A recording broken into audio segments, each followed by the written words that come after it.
8-10 ವಾಕ್ಯಗಳಲ್ಲಿ ಉತ್ತರಿಸಿರಿ. ಸಿದ್ಧಾರ್ಥ ಬುದ್ಧನಾದ ಪರಿ ಹೇಗೆ ಎನ್ನುವ ಸ್ವಾರಸ್ಯವನ್ನು ನಿಮ್ಮ ಮಾತುಗಳಲ್ಲಿ ಬರೆಯಿರಿ. ಉತ್ತರ: ಬದುಕಿನಲ್ಲಿ ಸತ್ಯವನ್ನು ಕಾಣಲು ಸಿದ್ಧಾರ್ಥನು ಮಡದಿ ಮಗು ಅರಮನೆಯನ್ನು ತೊರೆದನು. ಕಾಡು ಕಾಡು ಅಲೆದು ಬೋಧಿ ವೃಕ್ಷದ ಕೆಳಗೆ ತಪಸ್ಸನ್ನು ಆಚರಿಸಿದನು. ಆಗ ಸಿದ್ಧಾರ್ಥನಿಗೆ ಜ್ಞಾನೋದಯವಾಯಿತು.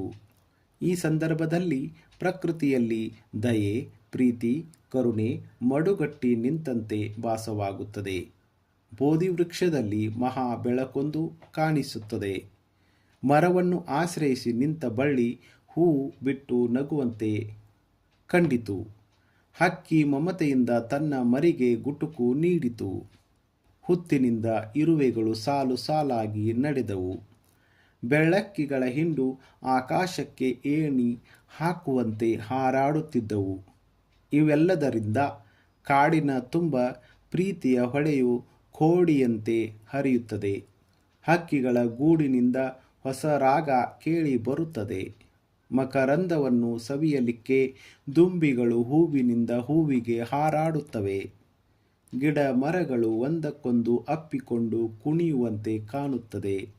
ಆಗ ಸಿದ್ಧಾರ್ಥ ಜನರ ಪ್ರೀತಿಯನ್ನು ಹುಡುಕಿಕೊಂಡು ನಾಡಿನತ್ತ ಬರುತ್ತಾನೆ.